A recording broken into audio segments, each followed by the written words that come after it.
Dieu nous bénisse. Il y a un frère qui a ramassé cette paire de lunettes sur un lit. Celui qui a laissé, qui a oublié sa paire de lunettes peut la récupérer après. Dans le cas d'hier, on a ramassé 2 pièces de 150. Une pièce de 100 francs, une pièce de 50. Celui qui a perdu son argent dans le cas, il peut passer ici pour récupérer.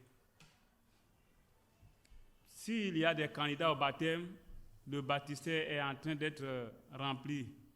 Si juste après le culte, ce n'est pas plein, ce n'est pas assez, il n'y a pas assez d'eau, ça sera l'après-midi vers 16h. Comment le faire? S'il y a des candidats au baptême qui ne s'éloignent pas, autour de 16h, on va faire le baptême. Que Dieu nous bénisse. Il y a des frères certainement qui sont en route. Nous allons prier pour que Dieu les conduise. Notre frère Badou arrive aussi. On va prier pour que tous ceux qui sont en route, Dieu les conduise en paix ici. Prions ensemble.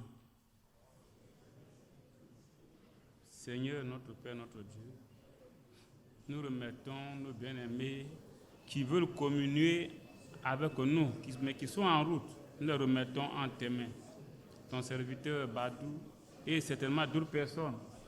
Nous te prions de les conduire, de les garder, de les amener ici en paix, pour qu'ensemble nous puissions communier et que le soir, nous puissions faire la veillée. Que l'honneur et la gloire te reviennent. Je remets aussi ton serviteur qui va nous parler en tes mains. Père, parle au travers de lui. Tu connais nos besoins. Tu connais ce que tu as contre nous. À chaque âge, tu pouvais dire, voici ce que j'ai contre toi. Et Seigneur, certainement, il y a des choses, des reproches à nous faire. La Bible dit que ta parole est là pour nous corriger, pour nous instruire, pour nous tailler, pour nous émonder. Ce matin, utilise, Seigneur, ce couteau à double tranchant pour nous parler. Au nom du Seigneur, te le demandons. Amen. Que Dieu nous bénisse.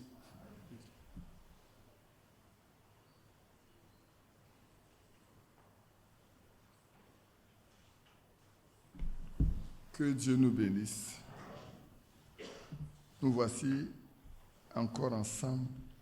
C'est chaque fois qu'on est ici, le frère Yapi s'éclipse complètement, il ne veut pas parler.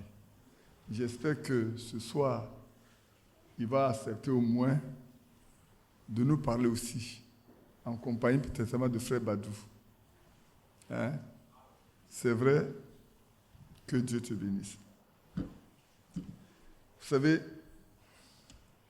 sans Yapi, je ne crois pas que l'église de ce village-là allait être ce qu'elle est aujourd'hui. C'est vrai. Il faut le lui donner. Par la grâce de Dieu. Vous savez, quand Yapi venait ici, on ne s'est pas consulté. Hein. Quand il venait dans ce village, on ne s'est pas consulté. Il est arrivé, puis il m'a appelé, mais toi, tu viens dans mon village et tu ne me dis rien. Bon, comme tu es là-bas, gloire à Dieu. Et puis, clopant ensemble, jusqu'à ce que les villageois demandent que nous-mêmes, on choisisse un lieu pour bâtir un culte. C'est avec lui qu'ils ont traité ça. C'est pas avec moi, c'est avec lui qu'ils ont traité ça. Les villageois ont dit, mais vous là, tous les gens de toutes les autres religions ont demandé un endroit pour prier, vous ne demandez pas. Non, c'est lui qui a demandé. On lui a dit, mais il faut choisir le lieu qui te plaît. Et il s'est acheté ce lieu-là. Tout c'était pour ceux qui arrivent ici pour la première fois. Vous voyez, quand vous venez là, la boucle, vous voyez de l'autre côté. Le marécage, vous voyez là, c'est la même chose ici. Hein. Tout ici, c'est le marécage. Et puis bon, on nous l'a accordé tout petit. Et je suis venu très tôt, la veille. Le matin, très tôt, on est venu consacrer ce lieu avant de faire quoi que ce soit. À peine on a fini de faire notre sport, lui et moi, on a couru pour aller à Dabré, on a couru jusqu'à la lagune, on est passé chez ma maman, et puis on est arrivé à la maison, on s'est reposé, on devrait se mettre à table pour manger quand les chefs de terre, les chefs de village, certains notables ont débarqué chez nous. Et nous disons, ils ont regardé le coin là, mais ils souhaitent qu'on ne prenne pas ce lieu. Alors que le matin, à 5 heures du matin, nous on a déjà consacré le coin au Seigneur.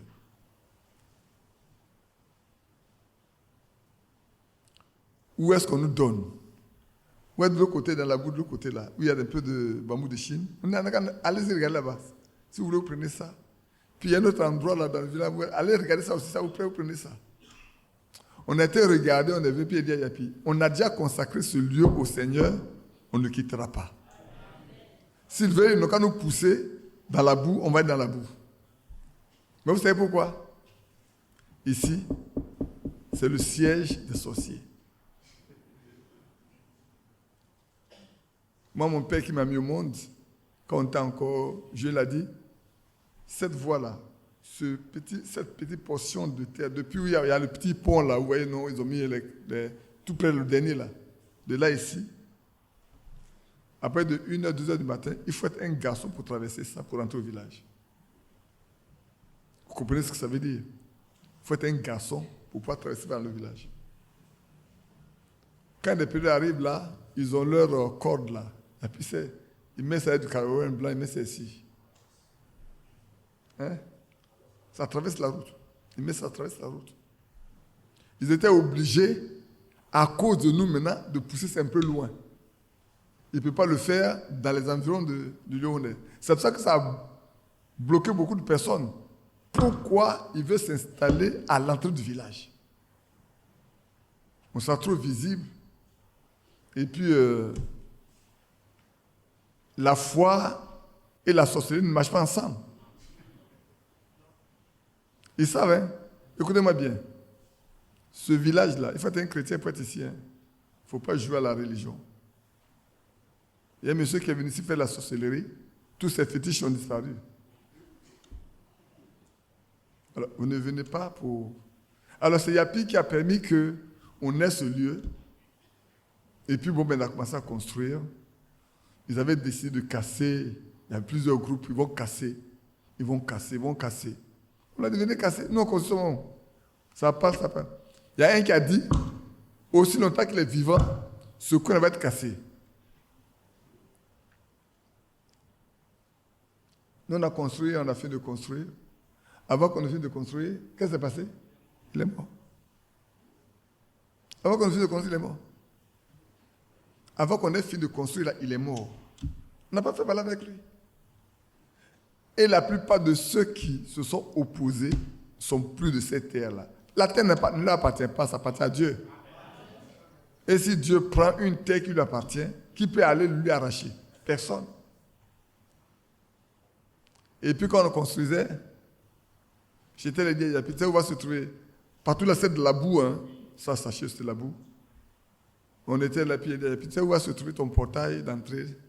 Ta grande porte d'entrée, c'est où? Il y avait un cocotier là, juste à la route, et puis derrière là, c'est tout de la boue. J'ai dit, tu vois où se trouve le cocotier là? Juste avant le cocotier, c'est où se va trouver le portail. Il m'a regardé. Et puis on a continué le chemin.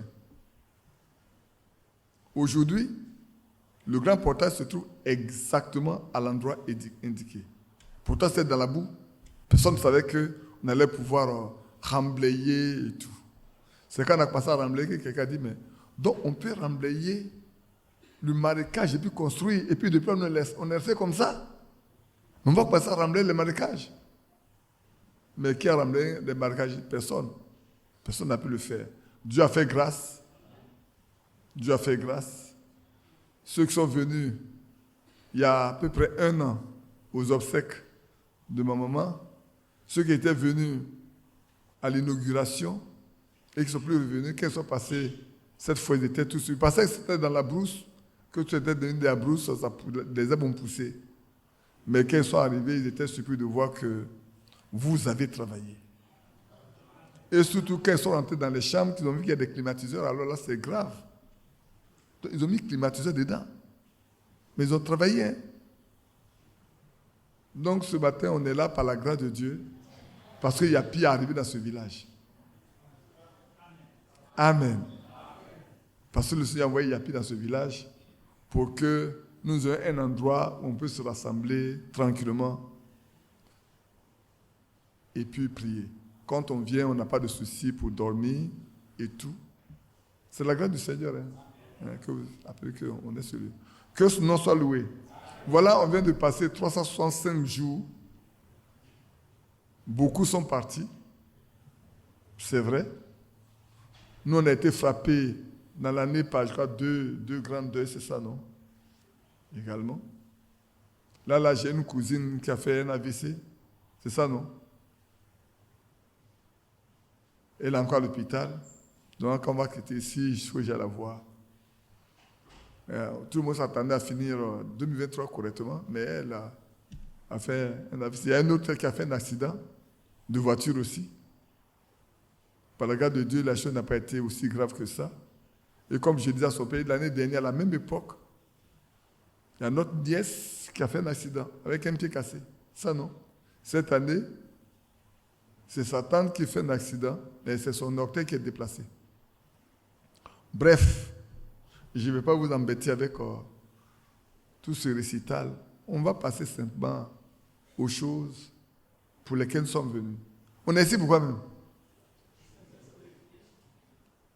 On est ici pour la veillée, non? Le frère Badou n'a pas pu arriver avec nous. Il a eu 3 jours de malaise. La tellement souffert l'a dit. Il a eu beaucoup de spasmes dans le ventre et tout. Au point où... qu'est-ce qui lui est arrivé également?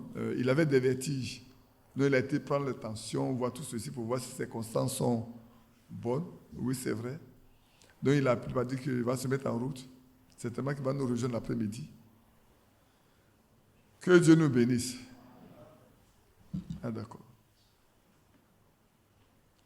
Combattons Satan sans fusil et sans épée. Combattons Satan sans fusil. Ô Éternel, notre Dieu. Au secours dans ce combat. Ô Éternel, notre Dieu. Au secours dans ce combat. Combattons Satan sans fusil et sans épée. Combattons Satan sans fusil. Ô Éternel, notre Dieu. Au secours dans ce combat. Ô Éternel, notre Dieu. Au secours dans ce combat. Combattons Satan sans fusil et sans épée. Combattons Satan sans fusil. Ô Éternel, notre Dieu. Au secours dans ce combat. Ô Éternel, notre Dieu. Au secours dans ce combat. Combattons Satan sans fusil et sans épée. Combattons Satan sans fusil. Ô Éternel, notre Dieu. Au secours dans ce combat. Ô Éternel, notre Dieu. Au secours dans ce combat. Nous sommes des combattants. Nous n'avons pas de fusil, nous n'avons pas d'épée. Mais on a la plus grande épée. La plus grande épée, c'est la parole de Dieu. Avec elle, on détruit tout, on démolit tout. Vous savez, quand Satan est venu pour tenter le Seigneur, c'est avec la parole qu'il a vaincu. Par contre, Ève a échoué dans le jardin d'Éden. Elle n'a pas su manipuler cette grande épée qui lui a été donnée. Elle n'a pas su se cacher pour utiliser cette épée-là. Alors elle est tombée. Et elle a entraîné le monde entier dans la souffrance. Mais quand le Fils de l'homme, le Fils de Dieu est venu,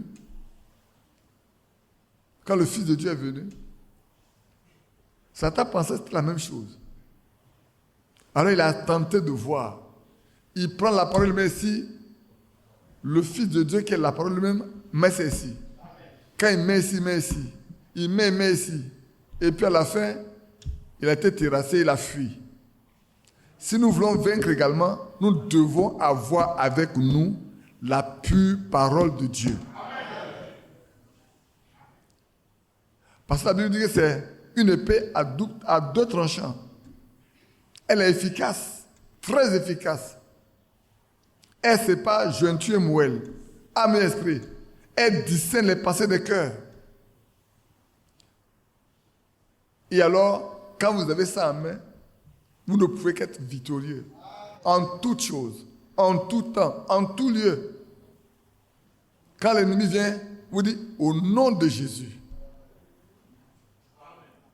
Alléluia. Et alors il est terrassé. Il tombe et il part. Que Dieu vous bénisse. J'avais promis qu'on allait continuer ce qu'on avait commencé, héritage et puis vainqueur. Parce que l'héritage est donné aux vainqueurs seulement. Il y a les vainqueurs qui ont un héritage en vue. Mais je pense qu'on va laisser ça tomber. On va s'exhorter ensemble. Je ne sais pas si on va s'exhorter, si on va rentrer dans l'enseignement. Vous savez, nous autres, dans des trucs compliqués. On va exhorter, puis après rentrer dans quelque chose de compliqué, on va commencer à enseigner, et puis ça devient long. Priez pour qu'on puisse au moins exhorter. Hein? Priez pour moi. Je compte sur vos prières ce matin. Il est déjà 10h18. Et comme l'après-midi, on doit se reposer pour venir faire la veillée. La veillée, on va commencer à 22h, c'est ça. Hein? On commence à 22h pour que les frères se reposent bien. Parce qu'il va y avoir un baptême. Odiakou est là? D'accord. Il a dit qu'il ne veut pas son baptême. Il est de ma génération. On était à l'école ensemble. À peu près quand à l'école primaire. Quand on se voit, il était un vieux assemblée de Dieu. Tu peux t'asseoir. C'est le mari de notre dernière, la toute dernière, là. On appelle ça la cadette de la Benjamin. La Benjamin. C'est la Benjamin, notre Benjamin, effectivement. C'est l'avant-dernière. La dernière est décédée. La dernière est décédée il y a 2 ans. Quand elle avait 2 ans, elle est morte. Donc, bon, elle remplace, elle devait la Benjamin. Donc, c'est notre Benjamin. Ils ont été à l'Assemblée de Dieu. Il a été à l'Assemblée de Dieu pendant des années. Et je crois que cette année, il a commencé à nous fréquenter pour voir si c'est la même chose. Il a décidé de prendre son baptême. Que Dieu soit loué. C'est beaucoup de fruits que nous récoltons. Souvent, nous restons là en disant, Seigneur, combien avons-nous amené au Seigneur? Est-ce que vous posez aussi la question? Qui se pose aussi la question comme ça? Vous devez vous poser la question. Parce que ce sont vos joyaux. Hein? Quand vous allez passer de l'autre côté, vos couronnes, là, les joyaux sur vos couronnes, c'est les personnes converties. Hein? C'est pour ça que vous ne devez pas vivre votre vie chrétienne là, comme ça, de croquer sur vous-même. Vous devez être comme ça. Pour que tout le monde voit et que vous attirez beaucoup de personnes. Vous amenez les gens à la foi. Vous amenez les gens à la foi. Non pas à la religion, mais à la foi. Vous amenez à Christ. Et si ils viennent nombreux, parce que rien ne dit qu'à la sortie d'ici là, vous savez, je vais vous dire une chose. Quand vous regardez dans la salle, dans la chambre haute, est-ce que les apôtres savaient quand le Saint-Esprit viendra? Non, ils ne savaient pas. Ils ont été surpris. L'apôtre Paul dit, le Seigneur est apparu à 500 frères à la fois. Peut-être que eux tous 500, il est apparu à 500 frères à la fois. Hein. Ça veut dire que 500 étaient ensemble, le Seigneur est venu, ils l'ont vu. Peut-être que quelqu'un leur a dit, attends dans la chambre haute, ils ne sont pas attendre. Mais comme ça dure un peu, un jour, rien. 2 jours, rien. On dit, bon, attends, moi là, j'ai mis mon pied quelque part, j'allais voir. Moi, j'allais voir. Et puis 500 personnes, les 390, bon, on va vite pour revenir. Et puis bon, ils ne sont pas encore arrivés. Mais Dieu, ce qu'il veut faire, là, quand le temps arrive, il fait. Il a fait ça au moment où les 380 ne sont pas là. Les 120 qui sont restés permanemment là, il les a visités, tranquillement.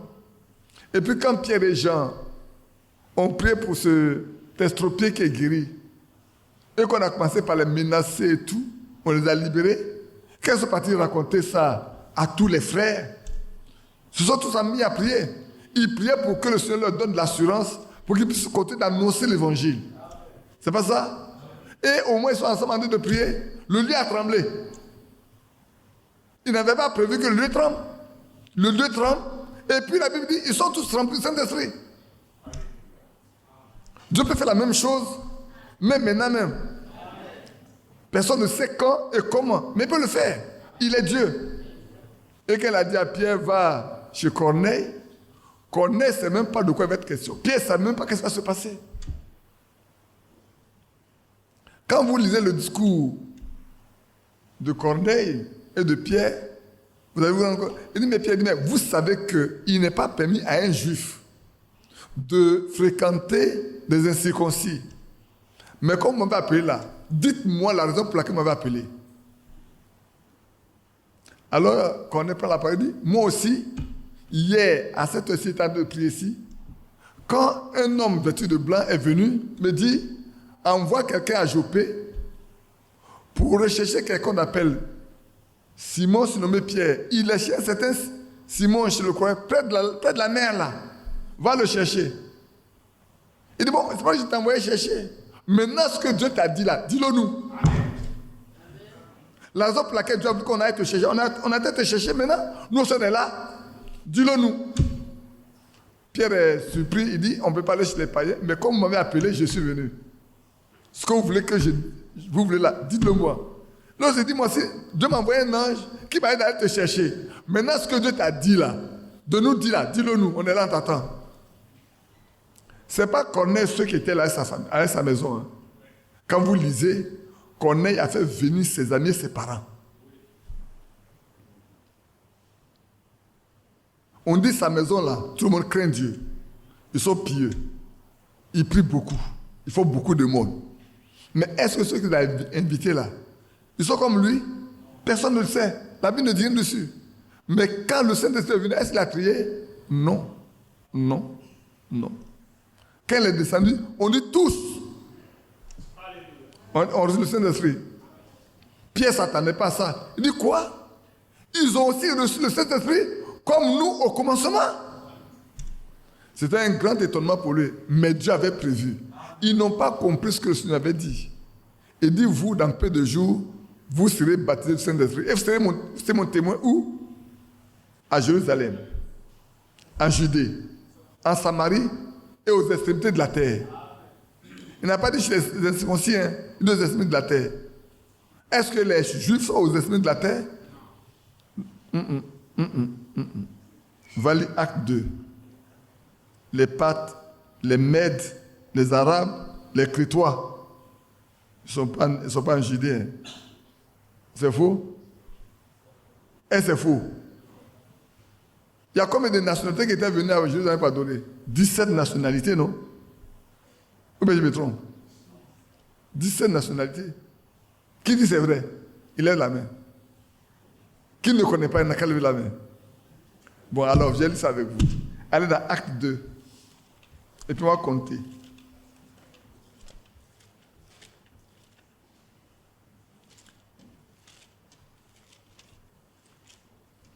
Mais on va prier d'abord. Seigneur, une fois encore, nous te remettons ta parole.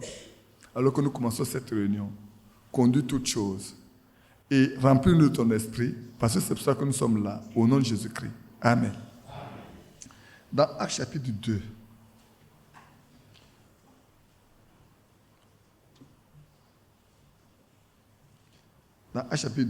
on va lire le verset 6 Et puis j'ai demandé à quelqu'un de nous compter. Les groupes sont là. Au bruit qui eut lieu, la multitude accourut et elle fut confondue parce que chacun les entendait parler dans sa propre langue. Ils étaient tous dans l'étonnement et la surprise. Et ils se disaient les uns aux autres, voici ces gens qui parlent. Ne sont-ils pas tous des Galiléens? Et comment les entendons-nous dans notre propre langue à chacun? Dans notre propre langue maternelle. Je commence, Pat. Issouf, tu me comptes, Pat. Ça fait 1. Tu dis 1? Med. Élamite. Ceux qui sont de la Mésopotamie, maintenant la Judée, la Cappadoce, le Pont, l'Asie, la Phrygie, la Pamphylie, l'Égypte, le territoire de la Libye voisine, Cyrène, et ceux qui sont venus de Rome, Juifs prosélytes, les Crétois, les Arabes, 16. Il doit avoir 17, bon, j'ai dit 17. Ça fait... Ah, ouais. Il n'y a pas... Les prosélytes sont venus. Nous, ça fait 17 personnes qui sont venues. Les Crétois sont venus, les Arabes sont venus. Les gens sont venus de Rome. De la Pamphylie, de la Phrygie.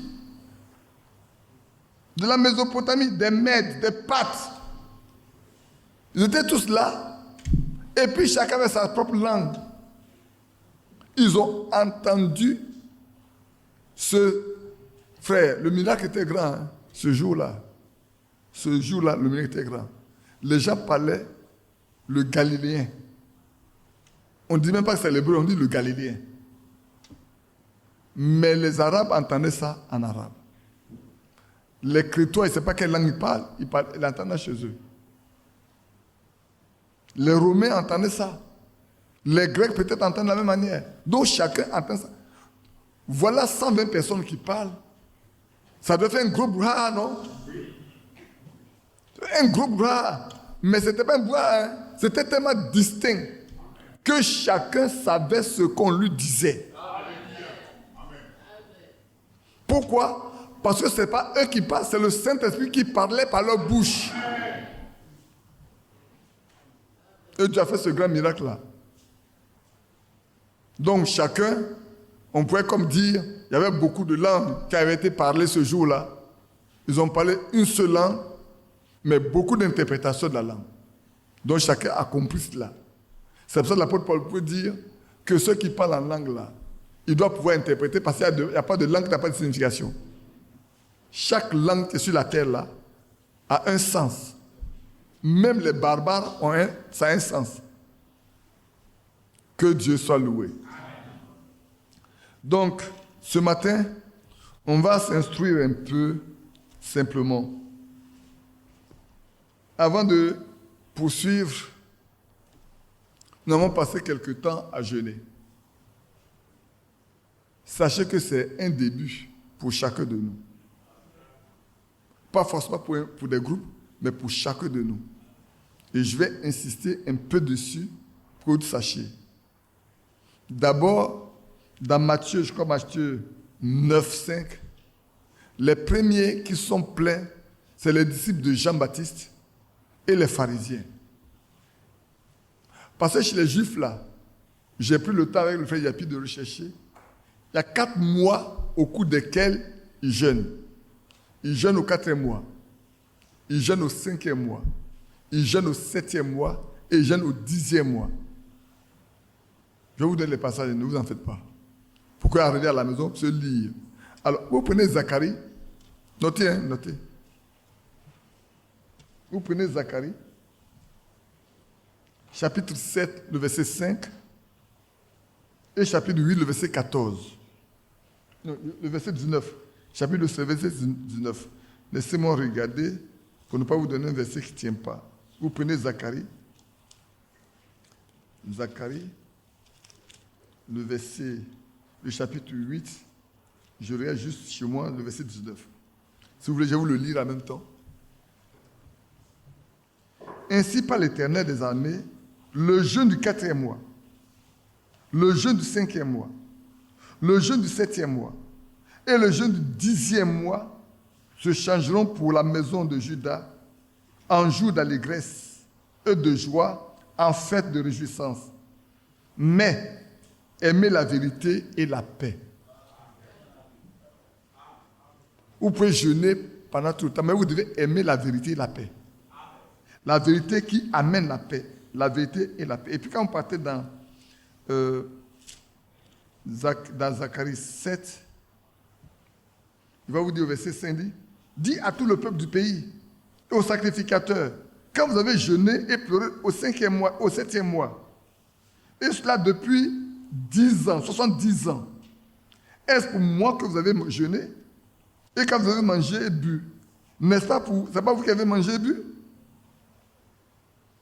Donc vous voyez déjà, c'est pour ça que quand vous allez dans Matthieu 9, les pharisiens et les disciples de Jean m'ont dit, mais attends, nous jeûnons et tes disciples ne jeûnent pas.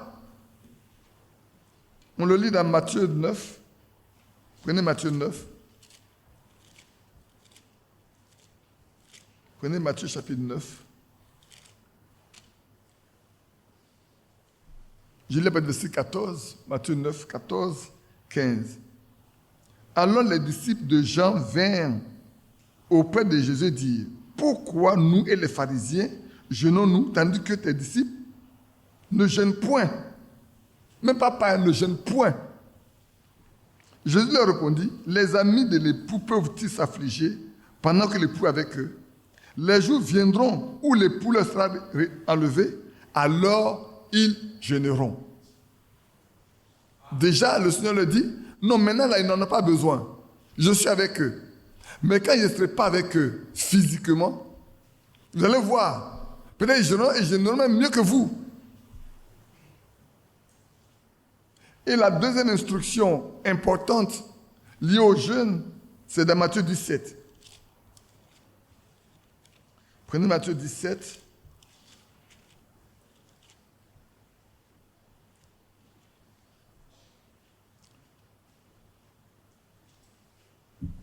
Matthieu 17. C'est quand le Seigneur est descendu de la montagne de transfiguration, alors qu'il était avec Jean et Jacques. Et puis Pierre, c'était les trois qu'il avait pour aller à la montagne. Tous les autres étaient en bas là, dans la ville ici. Et puis voilà un malade qui arrive, son père l'envoie. Et puis il passe le temps à prier. Ils ont échoué dans leur demande. Pourtant, le Seigneur va donner le pouvoir de guérir les malades, de chasser les démons. C'est faux? Je me trompe? Il ne leur a-t-il pas donné le pouvoir de prier pour les malades et de chasser les démons? Mais arrivé ici, voilà un malade qui est en même temps possédé d'un esprit, parce que toute maladie est conduite par un esprit. Et ils ont tout fait, ça n'a pas marché. Dès que le père a vu le Seigneur, il s'est approché. Il dit, on lui a envoyé, il dit, mais race incrédule et perverse. Répondit Jésus, jusqu'à quand serai-je avec vous? Jusqu'à quand vous supporterai-je? Amenez-le-moi ici. Jésus parla sévèrement au démon qui sortit de lui, et l'enfant fut guéri à l'heure même. Alors les disciples s'approchèrent de Jésus et lui dirent en particulier, pourquoi n'avons-nous pu chasser ce démon? Cette fois-ci-là, vous vous souvenez que dans Jean, quand ils sont arrivés, ils étaient tellement contents, ils étaient tellement heureux. Il dit même les démons sont soumis. On voit Satan tomber comme un éclair. Et le Seigneur a dit, ne vous réjouissez pas de ce que le démon soit soumis, mais réjouissez-vous de ce que vos noms ont été écrits dans le ciel. Et il savait pourquoi il le disait? Parmi les 12 là, les 70 là, les 70 sont venus, ils savaient ceux qui allaient partir. Ils savaient ceux qui allaient partir. Et même ceux qui vont rester, il y a un qui est un démon. Donc aujourd'hui, pas parce que les démons sont soumis ou que l'on chasse les démons qu'on est heureux, hein, frère. Quand vous lisez dans Matthieu 7, c'est le même Matthieu 7, vous allez voir, les gens, il a dit, les gens viendront en ça à la fin. On dit, mais Seigneur, n'avons-nous pas chassé des démons en ton nom? n'allons pas parler de langue en ton nom, n'allons pas faire des miracles en ton nom, n'allons pas faire ceci en ton nom. Il leur dira, retirez-vous de moi. Vous ouvrez d'iniquité, car je ne vous connais pas. Hier, un enfant m'a appelé, mais il dit, frère, il dit, papa, Pépé, la fois dernière, tu as dit que nous disons que nous prétendons connaître Jésus, mais Jésus ne nous connaît pas. Il dit, mais ce n'est pas lui qui nous a créés. Comment il nous crée et puis il ne nous connaît pas? Avec son cerveau d'enfant, mais c'est pertinent la question qu'il a posée. Comment Dieu qui nous a créés là, tu dis qu'il ne nous connaît pas? J'ai dit, vous savez, le Seigneur ne nous connaît pas dans les œuvres que nous menons. Quand il dit aux autres, n'avons-nous pas chassé des démons en ton nom? N'avons-nous pas fait des miracles en ton nom? N'avons-nous pas fait ceci en ton nom? Il dit, retirez-vous de moi. Vous ouvrez l'iniquité. Je ne vous connais pas. Vous ne pouvez pas aller là où je suis. Mais c'est lui qui nous a créé. Il connaît tout le monde sur la terre. Même les mouches, il les connaît. Le nombre de fois où vos paupières battront dans la journée, il le sait. Chaque pensée qui va vous franchir, qui va vous passer dans votre tête, il le sait. Rien ne lui échappe. Mais dans vos œuvres, dans votre vie, dans ce que vous mettez la parole en pratique, oui ou non, parce que frères ne peuvent aller à lui que ceux qui font la volonté de son Père. Amen. C'est ceux qui sont ses frères et ses sœurs.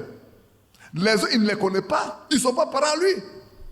Hébreux 5 dit, il n'a pas honte de nous appeler frères, parce que lui qui est sanctifié et ceux qui sont sanctifiés sont issus d'un seul. Amen. Et alors, ici, il s'approche pour dire, mais pourquoi n'avons-nous pas chassé ce démon? Et je leur dis, c'est à cause de votre manque de foi. Vous manquez de foi.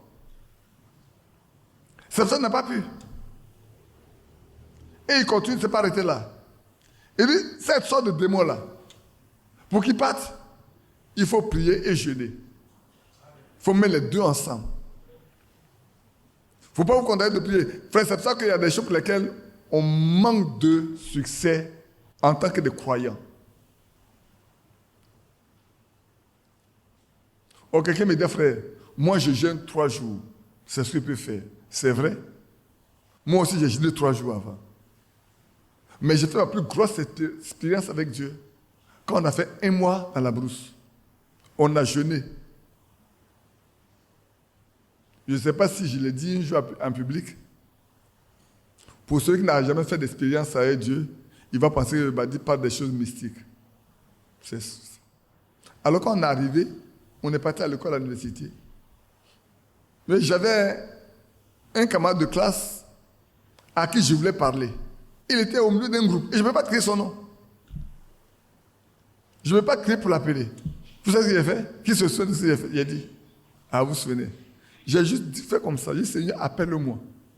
C'est tout. Hein? Je suis arrêté là, je n'ai pas bougé. J'ai dit, Seigneur, appelle-moi. Et moi, il s'est rendu compte qu'il y a un doigt dans ses yeux. Il fait qu'il frotte. Et puis là, la tête. Il dit, oh, Badi, tu vas me tuer. J'ai dit, viens. Toi, tu es religieux chrétien. Moi, je suis chrétien. Je t'ai dit, laisse ta rose croire, viens pas adorer Dieu, tu ne comprends pas. Mais ça, c'est l'une des plus grosses expériences. Frère, il y a des choses, je peux vous dire aujourd'hui. Laisse-moi vous dire une chose. Madame Badi Brigitte n'est plus ici. Mais une année, il y a quelque chose qu'on a fait nous deux. Et mon cœur n'était pas tranquille. C'est pour la première fois que j'ai dit ça en public. Hein. J'ai dit, Seigneur, ce qu'on a fait là, si tu n'es pas dedans, je vais à l'école. À mon retour, que ma femme tombe malade. Elle m'a regardé. Elle m'a regardé la tête pour me regarder. J'ai dit qu'elle tombe malade. Je viens de l'école à ma femme, elle grelotte, elle est là. Qu'est-ce que tu as? Je suis malade. Je me suis mis à côté du Seigneur. Si c'est ça, là, je vais à l'école. À mon retour, là, qu'elle soit complètement guérie, alors je saurais que ce qu'on a fait n'est pas de toi. J'arrive de l'école le soir, elle est en parfaite santé. En parfaite santé. Et je lui dis, ça là, on l'a fait, Dieu n'est pas dedans. Tu as été malade, non? Oui. C'est moi qui ai prié. Pour que Dieu me donne un signe. Pour dire que ce qu'on a fait là, elle n'est pas dedans. Mais ça, c'est après avoir fait au moins les 7 jours. Et ceux qui ont lu, le jeûne a pour objectif de consolider notre foi, pour nous aider à grandir dans la foi. Et c'est vrai. Et que nous sommes en train de chercher le Saint-Esprit. Le jeûne ne va pas obliger Dieu à te donner le Saint-Esprit. Il faut que vous compreniez ça. Ça n'oblige pas Dieu à donner ça. C'est pour que vous ayez assez de foi pour aller devant lui. Pour dire, Seigneur, voilà mon besoin. C'est ça mon besoin. C'est ça mon besoin. Quelqu'un va dire, mais ce n'est pas encore fort. Le Seigneur a dit, demandez. Oui, demandez. Ce n'est pas contraire. Demandez au Seigneur, ce n'est pas contraire. Hein. C'est vrai qu'à la Pentecôte, ils n'ont pas demandé. On dit qu'ils étaient ensemble, ils priaient. Qu'est-ce qu'ils faisaient? Je ne sais. Mais quand Pierre et Jean sont arrivés en Samarie, qu'est-ce qu'ils ont fait? Ils ont prié pour eux. Ils ont demandé. Ils leur ont imposé les mains, non? Je suis au cimetière ce matin. Ils ont prié pour eux, ils ont imposé les mains, non? Mais quand tu imposes les mains pour prier, qu'est-ce que tu fais? Tu demandes. Ils ont demandé. L'apôtre Paul a fait la même chose. Quand il a baptisé, il a rebaptisé. Parce qu'il y en a qui pensent que quand on a pris le baptême au nom du Père, du Fils et du Saint-Esprit, là, c'est pas le baptême, ça c'est le baptême catholique. Dieu n'est pas dedans. Ce n'est pas l'ordre que Dieu a donné. On dit, ben, vous savez, quand on était encore jeune, dans le ministère, on a quitté, on a fréquenté un peu les samedis, quand on a quitté, on est venu, et qu'on partait parler maintenant avec nos anciens pasteurs, il dit, mais vous pensez que ce que Pierre dit là au-dessus de ce que Jésus a dit, ce que Pierre a dit là, est-ce que c'est au-dessus de ce que Jésus a dit? Vous voyez qu'on est en train de mettre en conflit Jésus et ses disciples. On met en conflit Jésus et ses disciples. Or, ce n'est pas possible qu'on les mette en conflit parce que l'esprit qui est de Jésus est en eux. Amen. Avant la Pentecôte, ils ne pouvaient rien dire. Mais quand la Pentecôte a eu lieu, alors l'Esprit de Dieu leur a révélé ce que Jésus a dit. Amen. Je me souviens d'une de vos soeurs qui a dit, mais nous, en enseignant, quand on pose une équation, c'est pour que les enfants trouvent la réponse. Jésus a posé l'équation. L'équation, allez-y, faites de tout le monde les disciples, baptisez-les au nom du Père, du Fils et du Saint-Esprit. Le nom est au singulier. Le mot nom est au singulier. Maintenant, même quand on regarde là, Père, Fils, Saint-Esprit, Seigneur Jésus-Christ. Père, Seigneur. Jésus, c'est Jésus. Christ, c'est loin. C'est le Saint-Esprit. N'est-ce pas? Alors, quand tu baptises au nom, ailleurs on dit pour le nom, dans d'autres raisons on dit pour le nom, de celui qui est Père, Fils et Saint-Esprit. On baptise pour le nom de celui qui est Père quand il était dans le ciel. Une lumière inaccessible. Dieu. Devenu homme. Jésus. C'est pour ça que l'apôtre Pierre pouvait dire à la Pentecôte, il dit, mais Dieu a fait de ce Jésus-là Seigneur et Christ. Amen. Dieu est Messie. Jésus est là. Ce Jésus-là, Père, Fils, Saint-Esprit. Jésus qui est le Fils là. Dieu a fait de lui Seigneur et Christ. L'apôtre Pierre a bien compris ce qui a été dans Matthieu 28. Au point où il leur dit, voilà ce qui a été dit dans Matthieu 28. C'est ça qui est là. Ce Jésus qui est Fils là, il a fait Dieu a fait de lui Seigneur et Christ. Oh, c'est tellement beau. Hein? Alors quand les gens disent, mais qu'est-ce qu'on doit faire? Dit, mais vous devez vous repentir et que vous prenez votre baptême au nom de Jésus-Christ pour la rémission de vos péchés. Et vous recevez le don du Saint-Esprit. Les deux suivent, hein, frère. Quelqu'un, un prédicateur, disait que quand vous êtes vraiment repenti, que vous avez pris le baptême, Dieu est engagé de vous donner immédiatement son esprit. Amen. Parce que Pierre n'a pas laissé de marge de manœuvre. Il dit, vous devez vous repentir. Vous devez être baptisés au nom de Jésus-Christ. Et, conjonction de coordination, vous recevez le don du Saint-Esprit. Alors, on peut se demander pourquoi ça traîne. Mais ça traîne parce qu'en Samarie, ça a traîné aussi. Hein. En Samarie, ils ont été baptisés. Il a fallu que Pierre et Jean passent là-bas. C'est pas vrai? Si. Il a fallu que Jean et Pierre passent là-bas. Maintenant, ça vous regardez dans Acte 4 également. Ceux qui sont venus à la Pentecôte là, qui ont cru, ils étaient combien? Ah, ils ne vont pas savoir. On dit 3000 sont venus. Et puis ensuite, ils sont passés à combien? 5000, c'est dans quel chapitre? C'est dans le même 4 là. Je le fais exprès pour que ceux qui doutent encore puissent se rendre compte que c'est ça.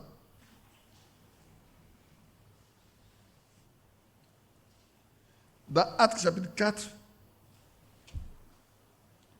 au verset 4, il dit, cependant, beaucoup de ceux qui avaient entendu la parole crurent, et le nombre des hommes se leva à environ 5000. C'est ça, non? Et quand vous arrivez dans le verset 23, 24, 25, 26, avec le verset 29, je vais vous le lire. Pierre et Jean sont venus rendre compte à leurs frères de ce qui s'est passé quand cet estropié a été guéri. Alors, vous pouvez dire, je lis après le verset 23 même. Après avoir été relâchés, ils allaient vers les leurs et racontaient tout ce que les principaux sacrificateurs et les anciens leur avaient dit. Lorsqu'ils eurent entendu, ils élevaient à Dieu la voix tous ensemble et dit, Seigneur, toi qui as fait le ciel, la terre, la mer et tout ce qui s'y trouve, c'est toi qui as dit, par le Saint-Esprit, par la bouche de notre Père, ton serviteur David, pourquoi ce tumulte parmi les nations? Et ces vaines pensées parmi les peuples, les rois de la terre se sont soulevés et les princes se sont ligués contre le Seigneur et contre son oint. En effet, contre ton saint serviteur Jésus, que tu as oint. Hérode et Ponce Pilate se sont ligués dans cette ville avec les nations et avec le peuple d'Israël pour faire tout ce que ta main et ton conseil avaient arrêté d'avance. Et maintenant, Seigneur, vois leurs menaces et donne à tes serviteurs d'annoncer ta parole avec une pleine assurance, en étendant ta main pour qu'il se fasse des guérisons, des miracles, des prodiges, par le nom de ton saint serviteur Jésus. Quand ils eurent prié, le lieu où ils étaient assemblés trembla et ils furent tous remplis du Saint-Esprit. Amen. Donc, voyez, non? Ils étaient 120. Maintenant, comme ils étaient ici, est-ce que tout le monde était ensemble? Si les 5000 étaient ensemble, Dieu a visité eux tous. Alléluia. C'est merveilleux, hein? Quand Dieu fait quelque chose, c'est très merveilleux.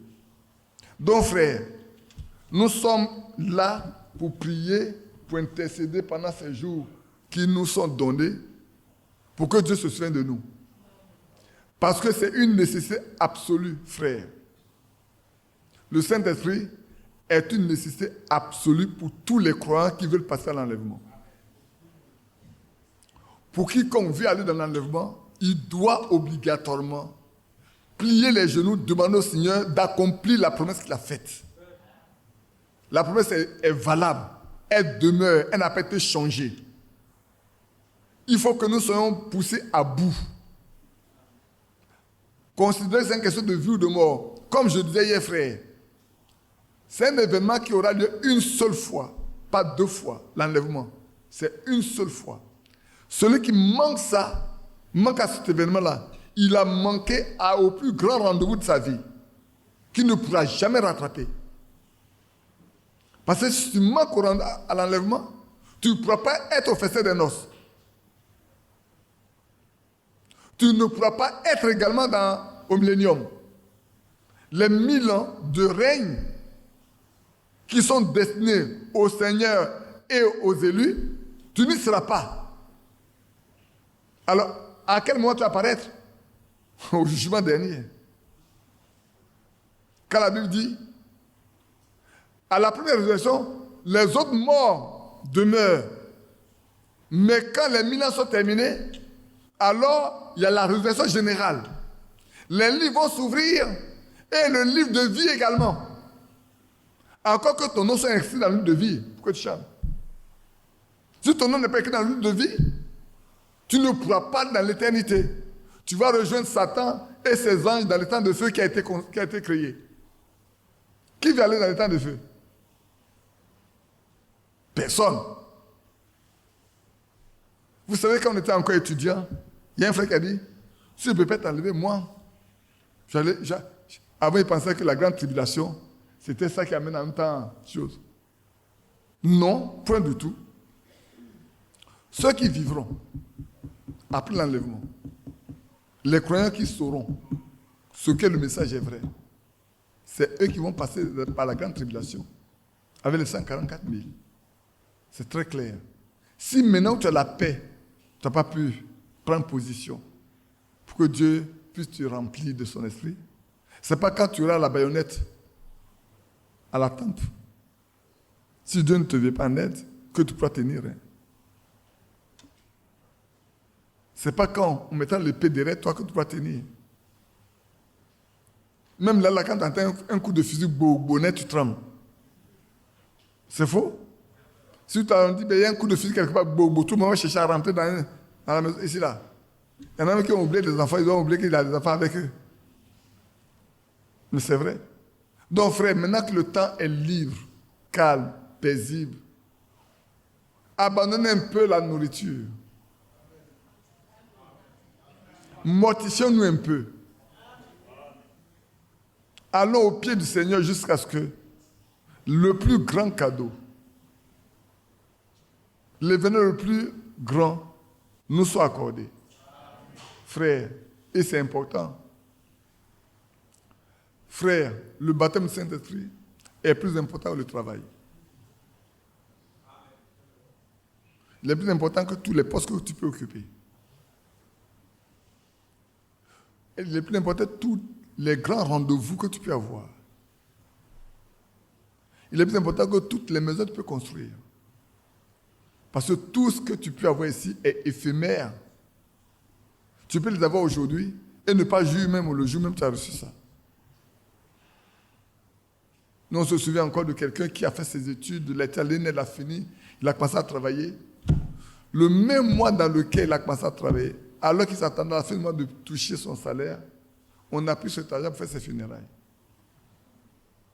Il a tout le diplôme universitaire, il est parti à l'ENA, il est sorti comme administrateur financier, c'est beau. Ses parents attendaient que maintenant il travaille, il apporte tout ce qu'il faut pour vivre. Mais c'est là, le premier argent qu'il a touché là, c'est ça qu'on a fait ses funérailles. Que Dieu nous aide. Donc, comme je disais, apprenons à aller vraiment devant le Seigneur, dans le jeûne et la prière, pour tous les besoins, mais le plus grand besoin que nous avons aujourd'hui, c'est le baptême du Saint-Esprit. Si les premiers l'ont eu, on peut aussi l'avoir. Le jeûne n'a pas encore été cette promesse-là. Tout dépendra de notre nous-mêmes détermination. Amen. Maintenant, on va aller dans 1 Pierre. Il est déjà 11 heures. Peut-être je vais faire juste, même si je ne vais pas finir, je vais faire juste 45 minutes au maximum, c'est possible. Alors, on a 1 Pierre chapitre 2.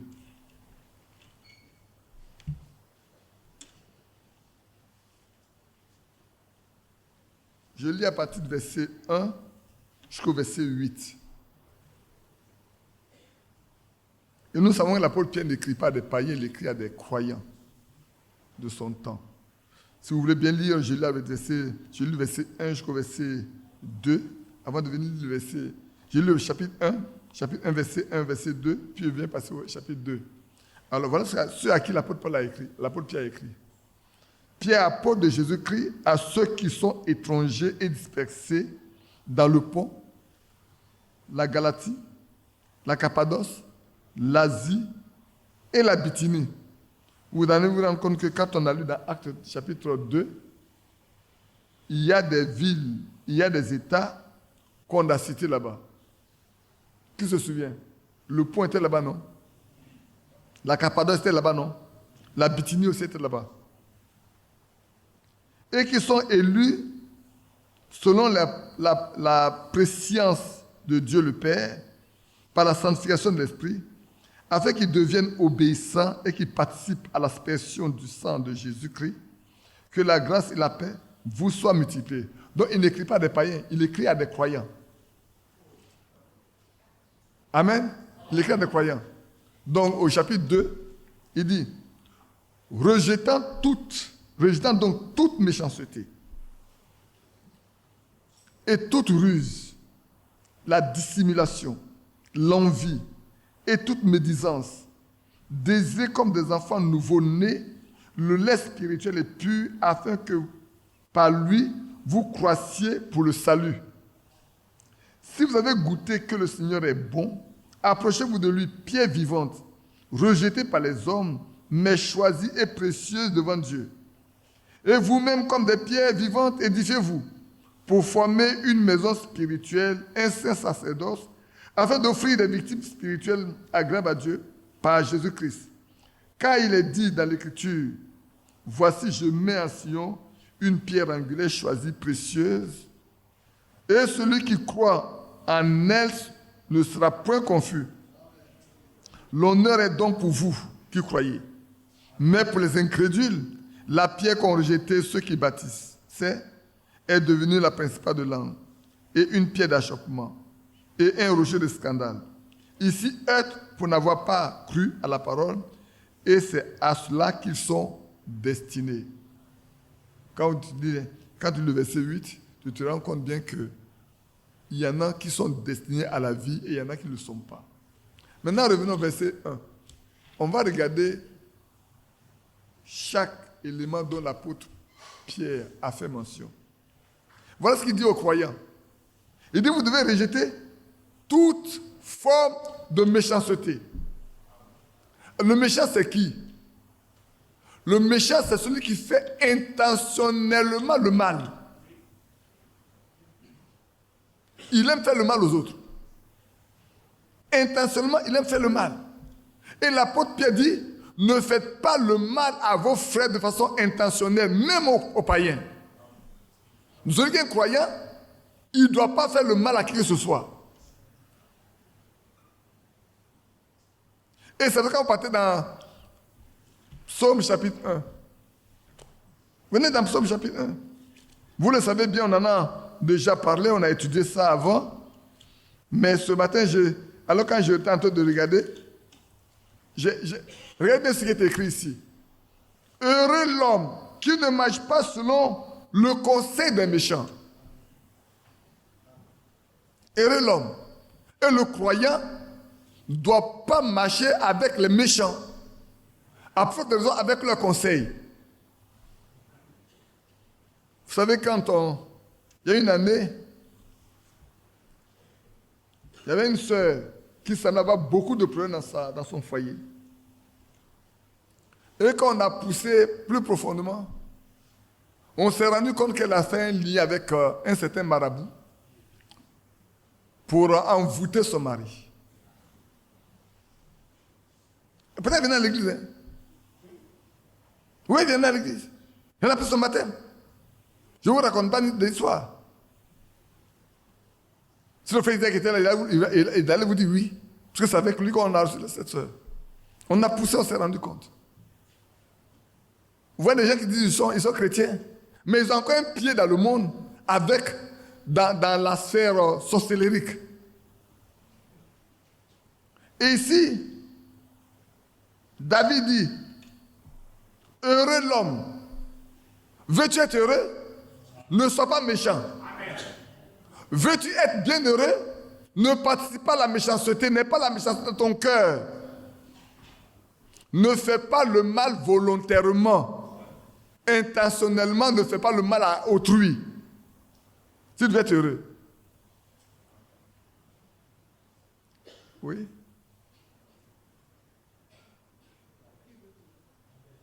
Comment? Oui. Ah, qui veut être heureux? Ah, d'accord. Si quelqu'un veut être heureux, il évite la voie du méchant. Qu'il fuit la méchanceté. Qu'il aime le bien. Et qu'il n'aime pas le mal. Parce qu'il y a des gens qui disent qu'ils sont des croyants, mais ils aiment faire le mal. La preuve est qu'ils ne savent même pas demander pardon quand ils blessent quelqu'un. Ils ne savent même pas demander pardon. Et je dis à quelqu'un, le pardon, c'est une grâce de Dieu. Ne peut accorder le pardon que celui qui a déjà reçu le pardon. Si quelqu'un n'a pas reçu le pardon, il ne peut pas savoir comment pardonner à quelqu'un d'autre. Ce n'est pas possible. Mais celui à qui on a pardonné peut pardonner. Mais celui à qui on n'a jamais rien pardonné, il ne peut pas savoir. Et ici, heureux, bienheureux l'homme qui ne marche pas selon le conseil des méchants, qui ne s'arrête pas sur la voie des pécheurs, qui ne s'assied pas en compagnie des moqueurs, mais qui trouve son plaisir dans la loi de l'Éternel. Voilà ce que l'apôtre Pierre dit. L'apôtre Pierre connaît bien ça. Alors il dit, rejetant toute méchanceté et toute ruse. Oh, il y a des gens qui sont aussi rusiens. C'est vrai. Un homme rusé, c'est un homme qui trompe. Il a des dispositions à agir de façon trompeuse, il aime tromper les autres. Il a cette disposition dans son cœur. Il ne fait pas les choses correctement. Il ne fait pas les choses comme se doit. Il est toujours en train de chercher des méthodes, des manières de faire, en se voilant, en se cachant. Et il trompe les autres. Frère, l'apôtre Pierre est en train de parler à des croyants. C'est parce qu'il s'est certainement rendu compte que parmi les croyants, dans certains croyants, cela existe. Et l'apôtre Paul en a parlé dans Actes chapitre 20. Quand il a fait venir les anciens d'Éphèse à Milet, qu'est-ce qu'il leur a dit? Il dit attention, je sais qu'après mon départ là, il y a des gens qui vont s'introduire au milieu de vous. Ce ne sont pas des croyants. Hein? Ils vont s'introduire comme des croyants. Et ils vont faire beaucoup de mal. Parce que parmi le groupe des croyants, il y a des gens qui s'introduisent. Ayez le discernement, frères et sœurs. Ayez le discernement. Sans le discernement, là, vous ne pouvez pas déceler ça. Vous n'allez pas pouvoir déceler certaines choses. Ayez le discernement. Et le discernement est un don de l'esprit. Hein. Priez pour que Dieu vous donne le discernement. Que vous voyez bien ce qui n'est pas bien. La dissimulation. L'apôtre Paul, l'apôtre Pierre, il a relevé des choses graves au milieu des croyants. Se dissimuler, c'est intentionnellement avoir des sentiments intentionnels de cacher des choses. On se cache, on cache ses sentiments, on cache sa manière de faire. On donne un aspect qui n'est pas la réalité. On donne un aspect de sa vie qui n'est pas la réalité. On se cache. On fait des choses qui ne sont pas correctes, mais on fait croire aux autres qu'on est correct. Frère, qui trompons-nous? C'est nous-mêmes. Hein? On ne peut pas tromper Dieu. Parce que celui à qui tu auras à rendre compte là, ce n'est pas ton frère, ce n'est pas ta soeur. Tu auras à rendre compte à un seul, Jésus-Christ. Et comme devant lui, nous sommes nus et à découvert, et c'est à lui que chacun doit rendre compte, prenons garde, faisons attention. C'est par le Saint-Esprit que l'apôtre Pierre a écrit ce qu'il a écrit là. Hein? Permettez-moi de vous dire une chose, frères et sœurs. Quand l'apôtre Pierre et Jean ont été convoqués par le Sanhédrin à cause de ce qui s'est passé, ils les ont regardés. Quand ils ont vu leur assurance, on dit, mais attends, c'est les gens du peuple. Ils n'ont jamais étudié. Ce ne sont pas des gens qui sont instruits. Donc c'est les gens du peuple. Mais regardez bien. Ce Pierre qui, avant le Saint-Esprit, était autre chose, ce Pierre-là, aujourd'hui, il marche avec Dieu. Il est connu par le Saint-Esprit. Et il peut citer les Écritures, les mettre en ordre. Lui qui n'a pas appris. Il peut citer les Écritures, les mettre en ordre et pour répondre à des besoins clairs. Et ici, il est en train de nous instruire pour dire, au milieu de vous là, ceux qui sont méchants, arrêtez d'être méchants. Ceux qui sont rusés, arrêtez d'être rusés. Ceux qui se dissimulent, soyez ouverts.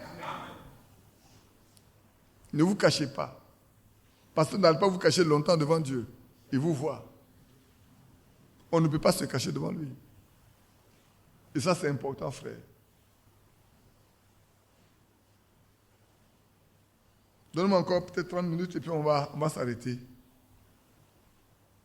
Il y a encore un autre mot. Envie. Ils aiment ils aiment plutôt chercher à voir ce que les autres ont. Frère, réjouissez-vous de ce que Dieu donne à vos frères. Apprenons à nous réjouir quand un frère réussit.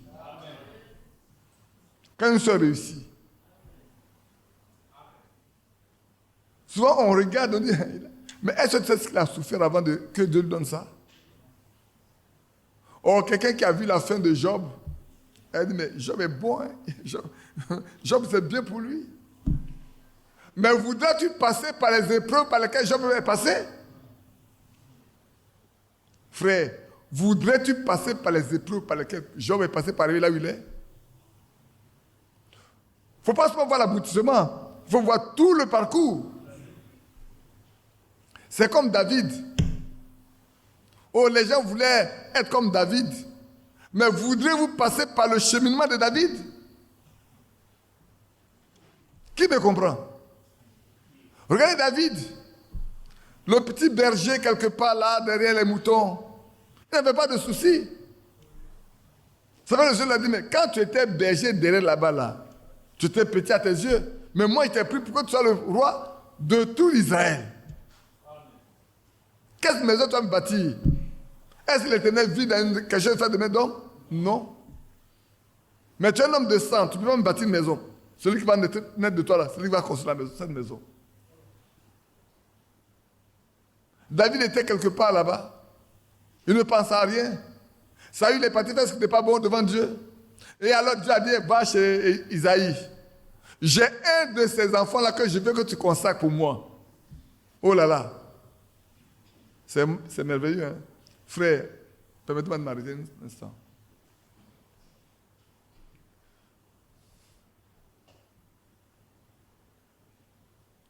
Qui sait que c'est une grâce qui lui a été donnée de croire? Vous êtes sûr? Vous êtes certain? Vous savez pourquoi il vous pose la question? Vous ne savez pas. Dans votre village, il y a combien qui ont cru à ce message?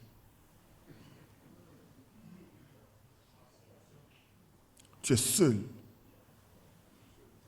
Tu es seul. Vous êtes 3, 4.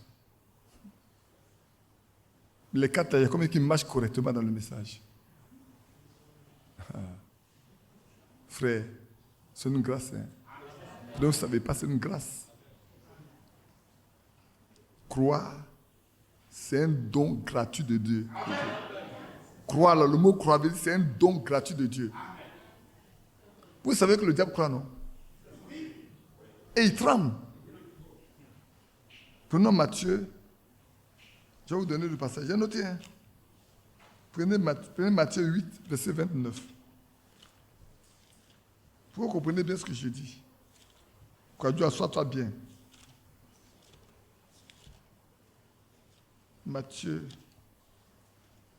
Prenez Matthieu 8, 29. Je lis à votre verset 28. Lorsqu'il fut sur l'autre bord, c'est Jésus, dans le pays des Gadaréniens, 2 démoniaques sortant des sépulcres vinrent au-devant de lui. Ils étaient si furieux que personne n'osait passer par là. Et voici, ils s'écriaient, « Qu'y a-t-il entre nous et toi, Fils de Dieu? Es-tu venu ici pour nous tourmenter avant le temps? » Voilà ce que les démoniaques disent.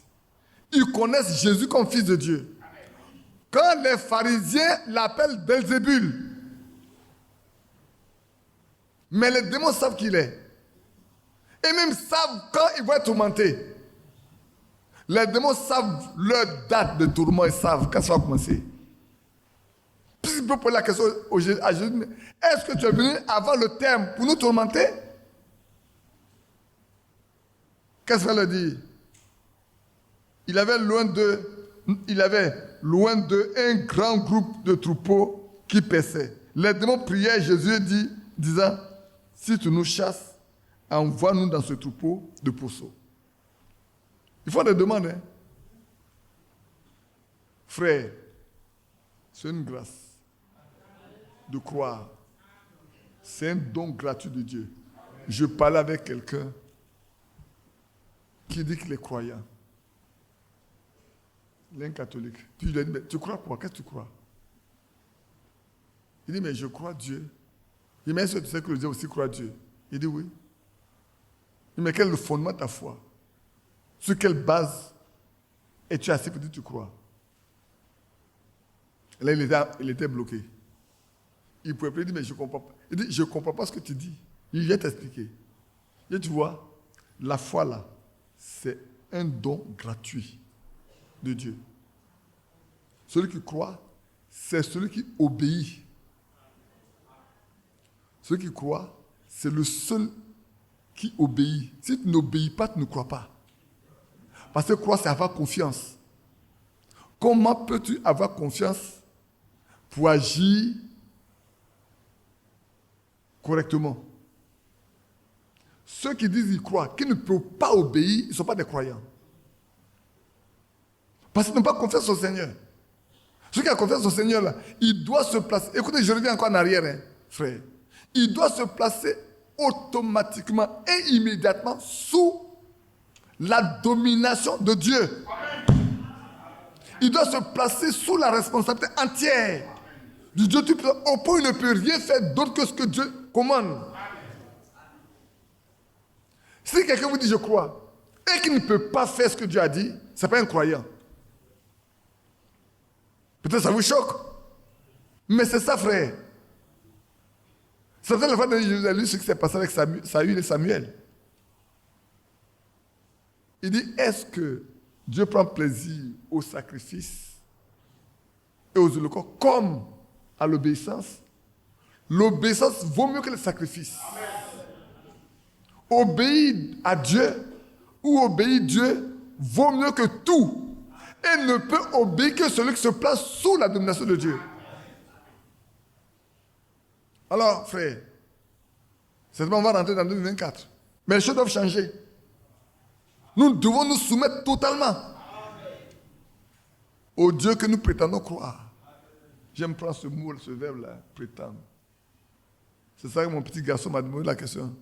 Il dit, mais tu as dit que les gens prétendent croire à Dieu et Dieu ne les connaît pas. Dieu ne les connaît pas. Parce que celui qui connaît Dieu là, il lui appartient. Il vit avec lui.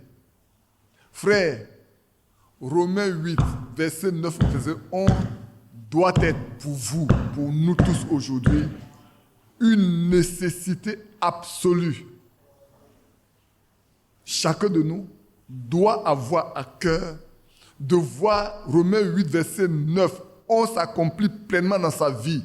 Et cela n'est possible que si nous nous plaçons automatiquement et entièrement sous sa domination.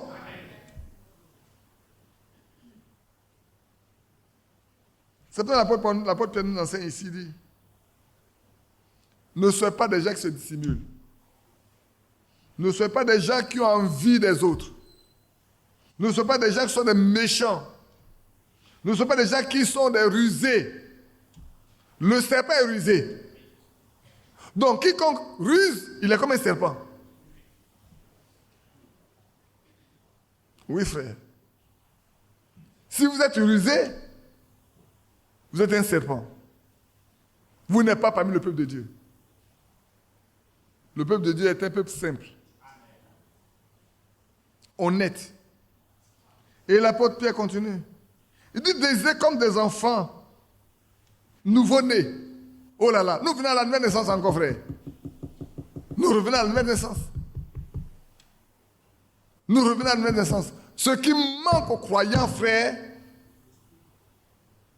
c'est la nouvelle naissance. Alors,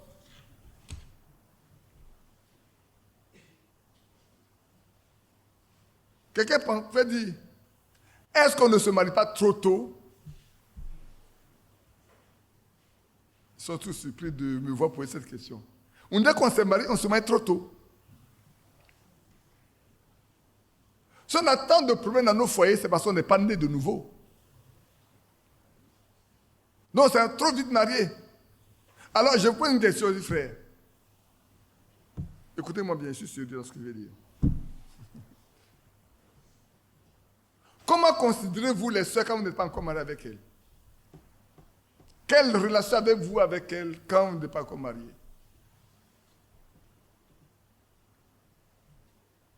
Là, vous êtes surpris de me voir, là, non? C'est ça. Mais je pose des questions réelles. Alors, vous êtes dans l'église, vous êtes des soeurs, vous êtes des frères. Sœurs, comment voyez-vous les frères quand vous n'êtes pas encore mariés? Au moment où vous n'êtes pas encore mariés, comment vous les considérez? Les considérez-vous comme des fils de Dieu? Oui ou non? Frères, les considérez-vous comme des filles de Dieu, oui ou non? N'est fille de Dieu que celle qui est née de nouveau. N'est fils de Dieu que celle qui est née de nouveau. Si c'est le cas, pourquoi quand vous êtes mariés, vous avez des comportements différents?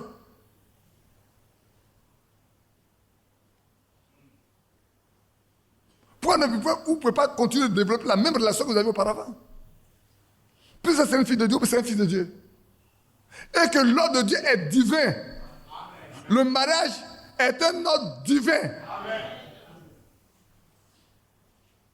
Le mariage est un ordre divin. Je vais vous parler d'une expérience personnelle.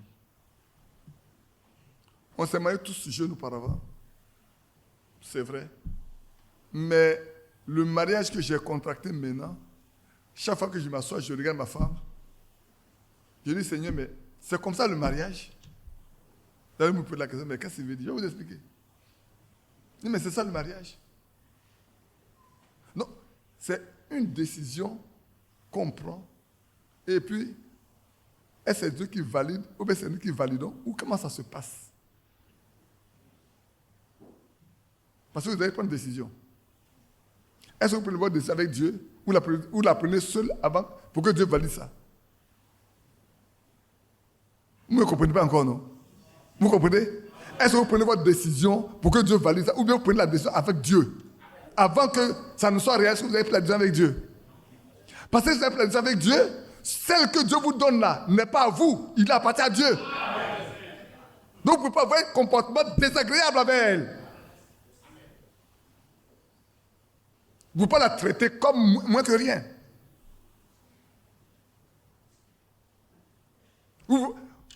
J'ai appris que, comme ça, que ouvrir son salaire à sa femme, c'est devenir esclave de sa femme. Que dalle. Divorcer en même temps. Abandonne-la en renvoyant chez ses parents. Vous allez me demander pourquoi. Mais vous n'avez pas confiance en elle. Vous n'avez pas confiance en elle. Si donner vos salaires à vos femmes vous rend esclave, elle n'est pas convertie. C'est pas une convertie. Et vous-même, vous ne l'êtes pas aussi. Vous ne l'êtes pas aussi. Frère, le ciel est plus important que le salaire. Le ciel est plus important que le foyer. Je parlais à frère Lambert cette semaine passée. Et je ne sais pas de quoi on parle, et puis on est tombé de la preuve de mariage. Et puis il m'a rappelé, j'ai dit, mais frère Lambert, quand on était jeunes là, on vous a vu. Vous êtes venu vous asseoir toute une journée pour chercher à convaincre une sœur pour qu'elle se marie. Moi, je me souviens, en 79, je venais de prendre mon baptême il y a 1 an et quelques mois. Je venais de venir à la cité pour nous trouver. Il y a un frère qui voulait une sœur. Et la sœur ne voulait pas. Mais vous êtes tous venus, tous les secteurs que vous êtes venus asseoir dans la maison toute la journée pour convaincre cette sœur-là pour qu'elle accepte le mariage. À cause de ce qu'elle n'est pas dans le monde. Elle n'est pas restée dans la foi. Et je me suis rendu compte que ce problème-là, c'est un problème religieux. On quitte la religion, on vient de la foi avec ça. Et ça fait plus de mal que de bien. N'ayez pas de comportement religieux, frère. Soyez des chrétiens. Sœurs, soyez des chrétiennes. Respectez vos maris. Frères, honorez vos femmes. C'est écrit dans 1 Pierre, hein?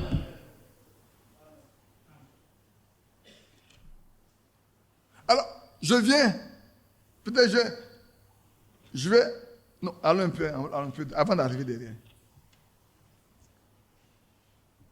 Comme des enfants nouveau-nés, désirent le lait spirituel et pur, afin que par ça vous croissiez pour le salut. Désire la parole de Dieu pure. Dimanche passé, je vous disais, quand on croit, quand on vient à la foi, on naît comme un bébé dans la foi. Et puis on grandit. Oh, les premières fois qu'on arrive là, oh, les sollicitations, les demandes au Seigneur, les prières sont exaucées rapidement. Comme un enfant, quand il crie net, la maman lui donne le lait ou le papa cherche à savoir la question. Oui, c'est vrai.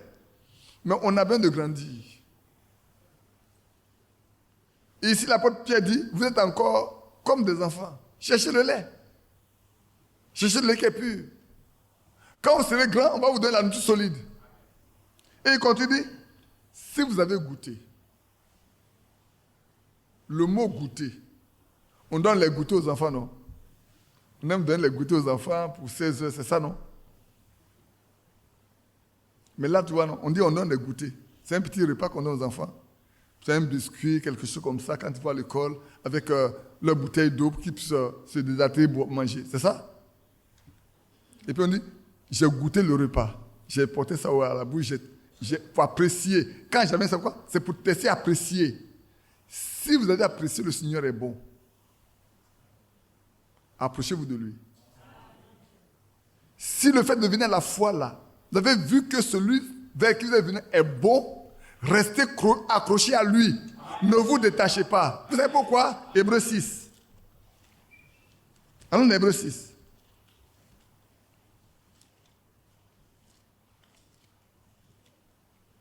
Hébreux chapitre 6.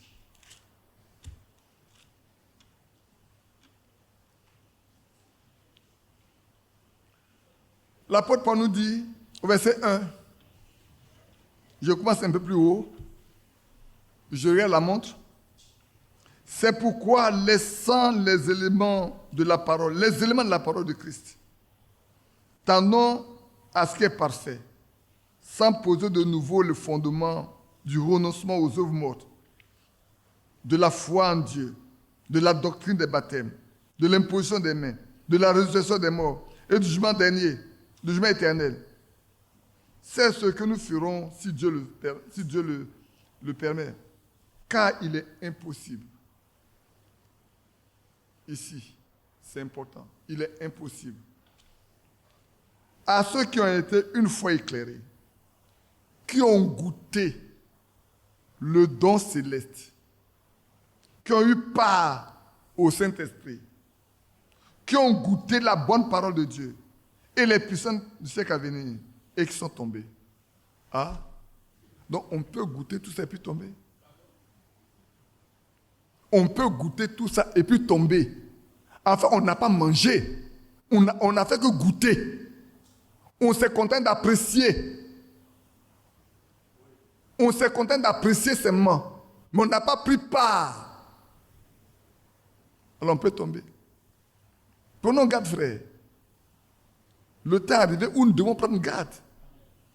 Parce que ceux qui tombent là, il n'est plus possible pour eux de se relever. C'est pour ça que l'apôtre dit, si vous avez goûté au Seigneur bon, approchez-vous de lui. Je le relis pour vous, pour que vous voyez bien. Il dit, si vous avez goûté au Seigneur bon, approchez-vous de lui, pierre vivante, rejetée par les hommes, mais choisie et précieuse devant Dieu.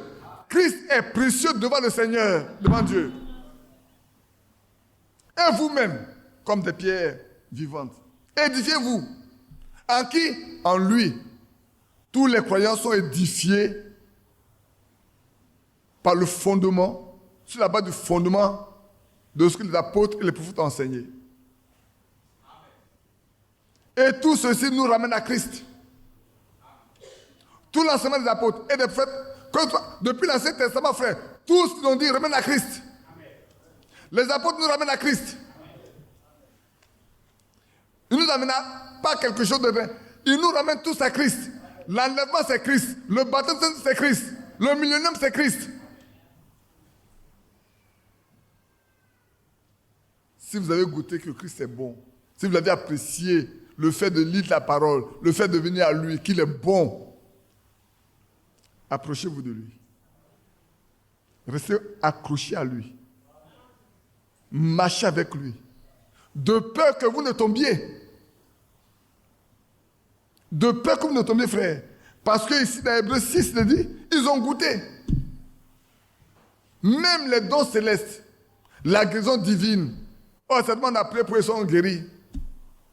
Ils ont entendu des prophéties, des paroles en langue. Ils ont vu beaucoup de miracles. Mais ils sont restés au plan préliminaire. Ils n'ont pas avancé. Ils sont arrêtés là. Ils sont contentés de ce qui est extérieur. Et dès qu'il y a une occasion de chute, ils tombent. Dès qu'il y a une occasion de chute, ils abandonnent. Cela, il n'est plus possible pour eux. Frère, souvent on va penser le fait d'abandonner, on va comment dans le monde. Ce n'est pas vrai. Hein? Ta vie prouve, en étant là, ta vie prouve que tu es dans le monde. Ta manière de marcher peut prouver que tu es dans le monde. Parce que si tu ne peux pas obéir, tout ce que tu fais là, tu es dans le monde. Qui me comprend? Frère, quand tu es ici, dans la foi, tu es dans la foi, et puis ta vie prouve que tu n'obéis pas à la parole de Dieu, tu es dans le monde. Le chrétien est celui qui obéit strictement à ce que Dieu déclare. N'est chrétien que celui en qui la parole de Dieu habite. Si vous m'aimez, gardez mes commandements, et le Père vous aimera, et nous viendrons faire notre demeure en vous. Et la parole de Dieu ne peut pas être mise en application si vous ne vivez pas de ça. Si elle n'est pas en vous, vous ne pouvez pas la vivre, frère. Vous ne pouvez pas vivre la parole de Dieu si elle n'est pas en vous. Rusé, méchant, dissimulation, envie, médisance. Quand tout ceci est là, on peut prétendre avoir pris son baptême. On peut m'avoir parlé en langue. On peut m'avoir prophétisé. Mais vous dira un jour, je ne vous ai jamais connu. Vous qui commettez l'iniquité. Bienheureux celui qui ne marche pas selon le conseil des méchants, qui ne s'assied pas en compagnie des moqueurs, et qui ne s'arrête pas sur la voie des pécheurs, mais qui trouve son plaisir dans la loi de l'Éternel.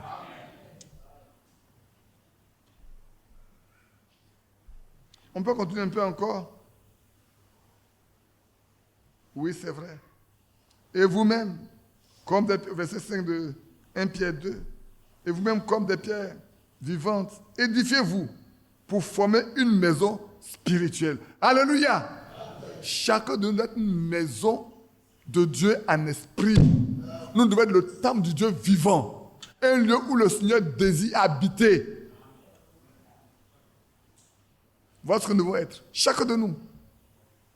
Femme, que tu sois un temple pour ton Dieu.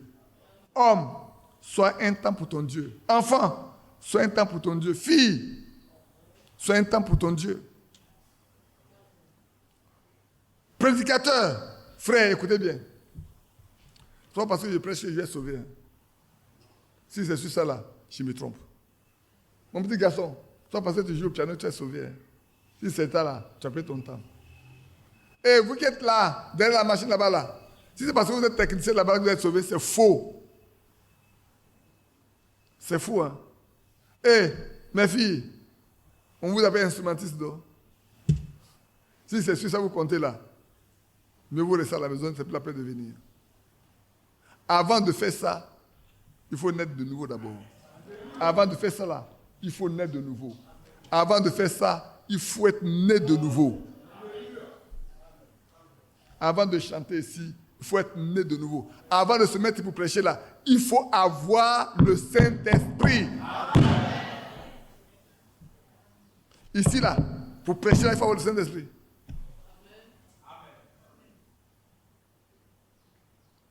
Parce que c'est un don que Dieu fait. Il prend un homme, il fait un don.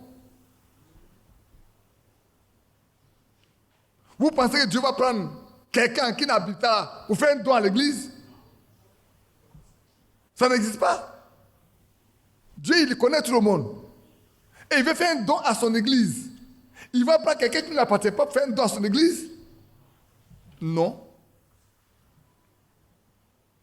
C'est pour ça que ceux qui passent par les écoles bibliques, ils ne peuvent pas servir Dieu comme se doit. Parce qu'ils ne peuvent enseigner que ce qu'on leur a appris là-bas.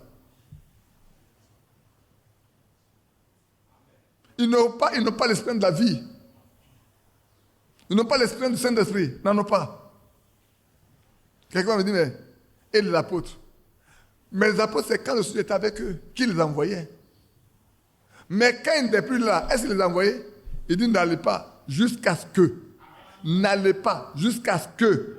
Aussi longtemps que ce n'est pas le cas, vous ne pouvez pas être mes témoins. La Bible est claire, hein, frère. Dieu n'a pas envoyé Moïse sans son esprit. Non, Dieu n'a pas envoyé Moïse sans son esprit.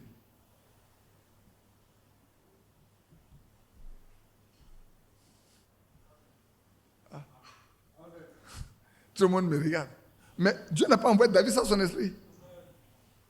Sinon, David est prophète. Il est prophète comment? La Bible dit, ces prophètes-là, ils avaient l'esprit de Christ en eux. C'est écrit dans 1 Pierre, non? 1 Pierre chapitre 1.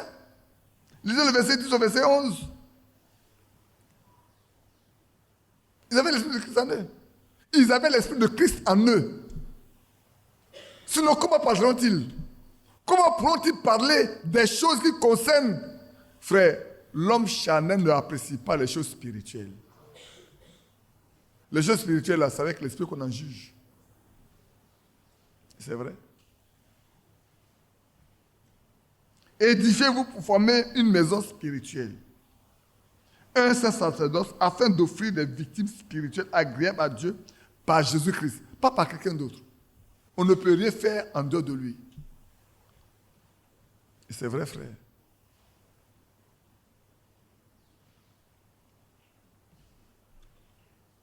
Maintenant, oh, frère, nous avons goûté que c'est bon. Laisse-moi aller rapidement, je vois s'il y a quelque chose encore. Il y en a tellement, mais je pense qu'on pourrait continuer le soir si Dieu le permet. Maintenant, lisons dans Jean 3. Revenons un peu sur la nouvelle naissance. Et puis on va s'arrêter là. Venons dans Jean 3. Et je vais m'arrêter là.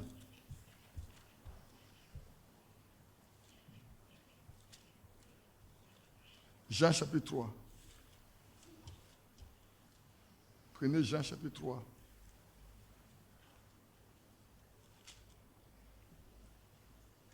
Je vais lire quand même à partir du verset 1. Mais il y a un homme d'entre les pharisiens nommé Nicodème, un chef des Juifs, qui vint lui auprès de Jésus de nuit et lui dit, Rabbi, nous savons que tu es un docteur venu de Dieu, car personne ne peut faire ces miracles que tu fais si Dieu n'est avec lui. Oh, quelle belle confession. C'est une très belle confession. Hein? Nicodème a confessé ici que eux, ils reconnaissent que Dieu n'est pas avec eux. Parce qu'aucun miracle ne se fait au milieu d'eux. Donc Dieu n'est pas avec eux. Les miracles qu'ils voient là, ce n'est pas un homme simple qui peut le faire. Mais souvenez-vous, la parole de Dieu dans la bouche d'Élie a été considérée comme la vérité chez qui? Chez la veuve de Sérepta, quand son fils est ressuscité des morts. Pendant tout le temps, elle a mangé son pain dans cette période de famine où la farine n'est pas finie, l'huile n'a pas tari, et qu'elle a mangé pendant tout le temps. elle n'a pas dit quoi que ce soit par rapport à là. Mais quand la mort a frappé sa maison, et que son seul fils unique est décédé, et qu'Élie a pris l'enfant, il a compté sur Dieu que l'enfant revienne dans la vie, elle peut dire, je sais maintenant que la parole de Dieu dans ta bouche est la vérité. Vous vous souvenez, l'année où je parlais de ça, où j'ai dit, là où il y a la vie, la mort n'a pas de place. Qui se souvient? À peine je finis qu'une seule tombe là. Je regarde, mais qu'est-ce qui se passe? On dit, non, il n'y a rien. Je continue ma prédication. Après, je vois les diacres qui sont venus pour prendre la personne pour sortir, mais vous ne pouvez pas sortir avec elle. Vous l'amenez sur la plateforme. Ça va pour dire, c'est ici. On ne peut pas être ici. Quelqu'un va tomber, les pères vont l'envoyer dehors. C'est pas possible, envoyez-la ici. Mon frère Lee Robert dit, mais frère, laisse-la envoyer. Frère Lee, ce n'est pas là-bas, c'est ici.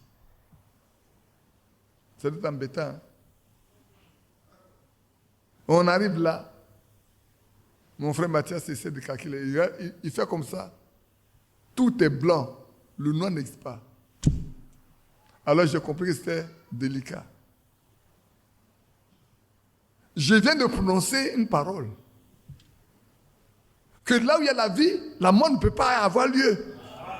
Et voilà qu'il y a la mort qui est là. Mais alors il faut que la vie soit.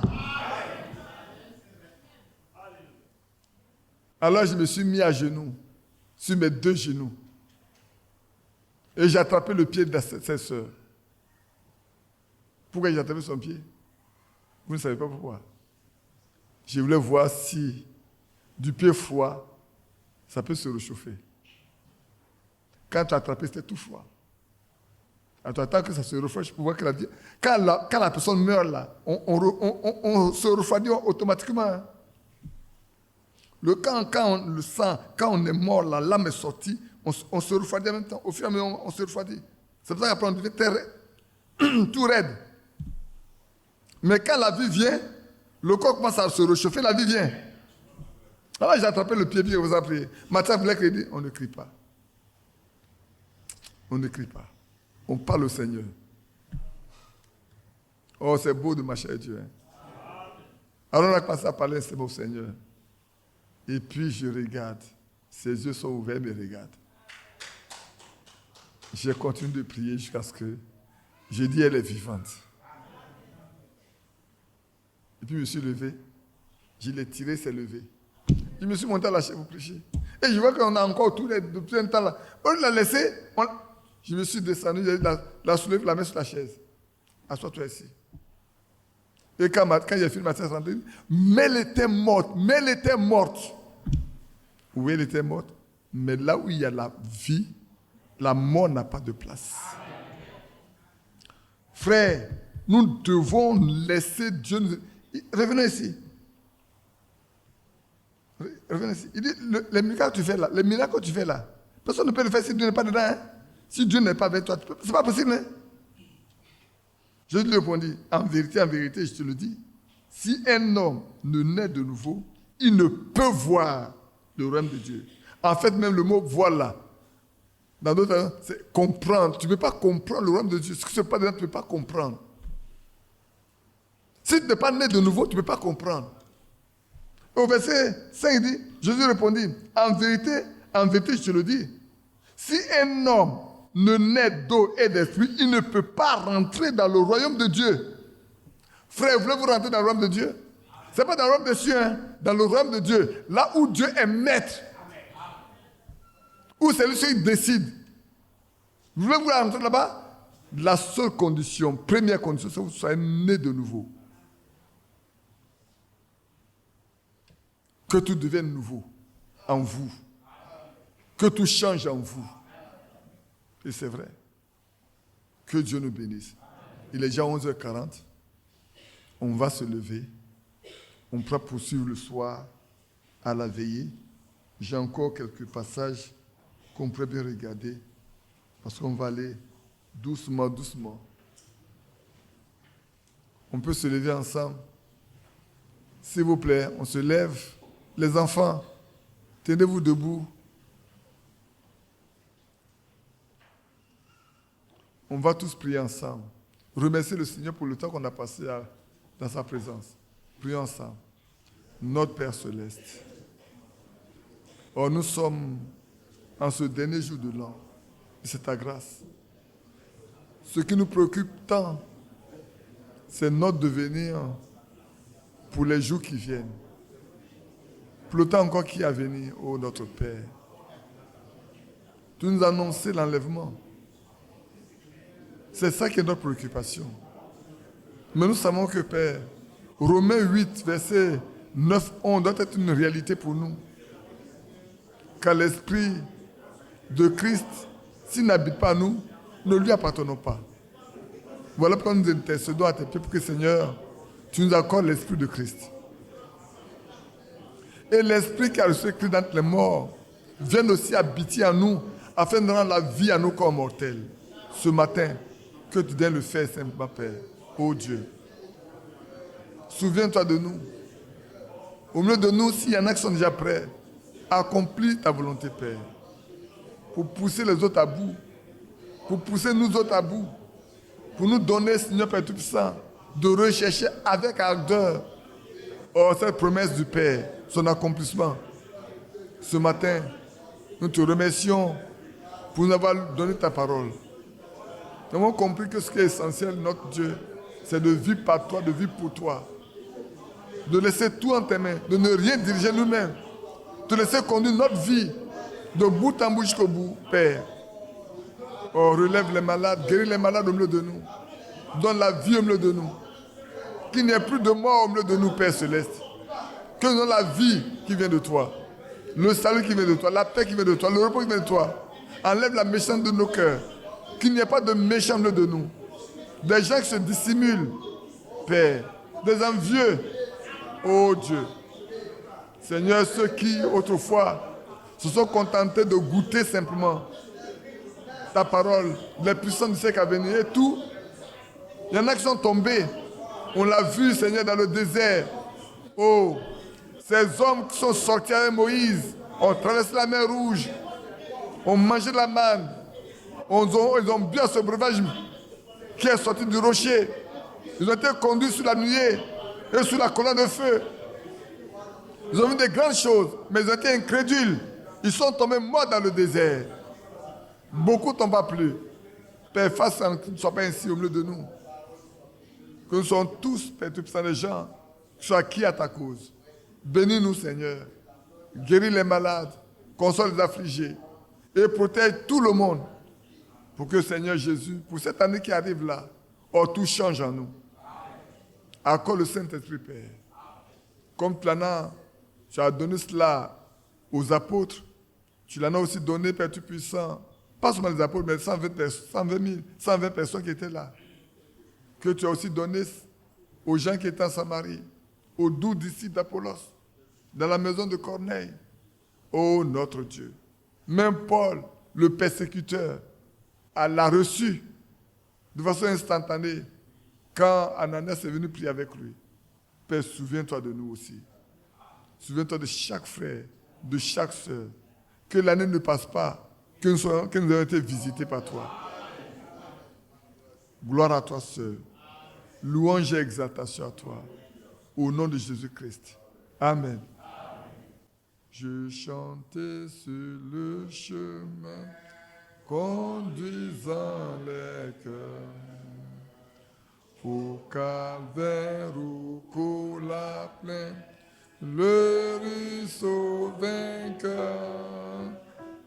Bien des flèches m'ont blessé, mon Seigneur le sait. Il dirige, il conduit, et moi je le suis.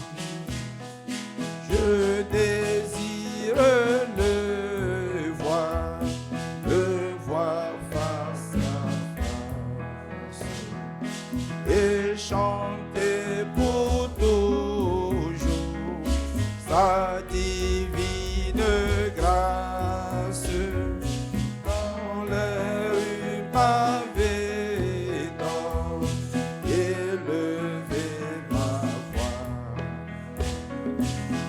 mes soucis sont finis, je suis à l'abri.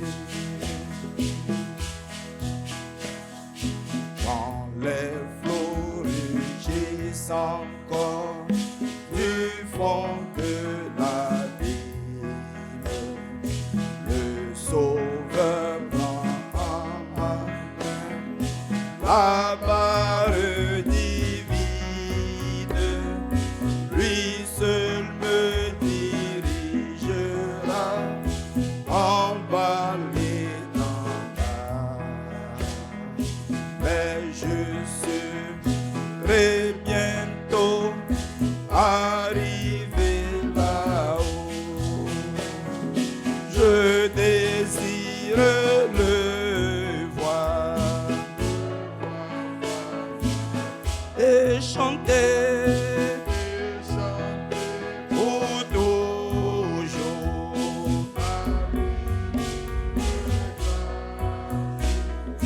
dans les rues pavées d'or, élever ma voix.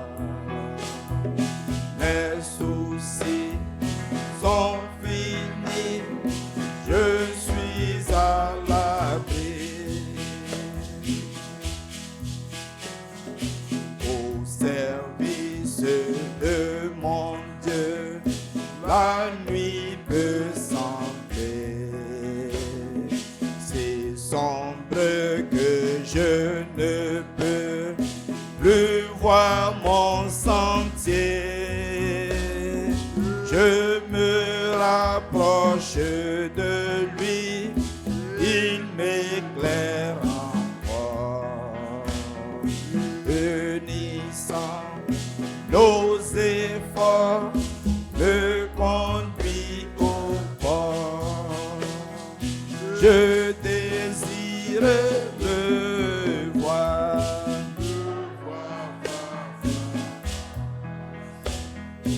et chanter pour toujours sa divine grâce dans les rues pavées d'or, élever ma voix. Les soucis sont finis, je suis à l'abri. Du fin fond de la vallée, je vois les glaciers. Il m'est donné d'entrevoir le Seigneur de gloire. Il est armé de l'épée, conduit la mêlée. Et je suis protégé, gloire à mon rocher. Je désire le voir On te voit face à face. et chanter Chacun dans sa rue pavé d'or. pour toujours sa divine grâce dans les rues pavées d'or, élever Pour ma reconnaître que tu as tout fait voix. pour nous. Les soucis sont finis, je suis à l'abri. Je désire